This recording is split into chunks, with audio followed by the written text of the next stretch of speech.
मुंबईतील देवगिरी बंगल्यावर उद्या राष्ट्रवादीच्या कोर कमिटीची बैठक होणार आहे। उपमुख्यमंत्री सुनेत्रा पवार यांनी ही बैठक बोलावली आहे।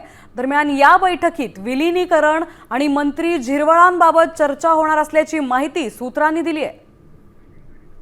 आपल्या प्रतिनिधी वैदेही काणेकर आपल्या सोबत जोडल्या गेल्यात। राष्ट्रवादी अजित पवार गटाची उद्या कोर कमिटीची बैठक होणार आहे। वैदेही, नक्कीच आपण बघतोय की राष्ट्रवादी कोर कमिटीची उद्या महत्त्वाची बैठक होणार आहे आणि या बैठकीमध्ये राष्ट्रवादीचे अनेक महत्त्वाचे नेते उपस्थित राहणार आहेत। धनंजय मुंडे, सुनील तटकरे, प्रफुल्ल पटेल, स्वतः सुनेत्रा पवार देखील उपस्थित असणार आहेत आणि या बैठकीमधून एकूणच जे मागच्या आठवड्यामध्ये विलीनीकरणासंदर्भातलं जे जी चर्चा घडवून आणली होती किंवा ज्या पद्धतीची वातावरण निर्मिती करण्यात आली होती या संदर्भात चर्चा होणार असल्याची माहिती मिळत आहे। सोबतच नरहरी झिरवळ यांच्या एकूणच लाचखोरी प्रकरणासंदर्भात देखील या बैठकीमध्ये चर्चा होणार असल्याची माहिती मिळते।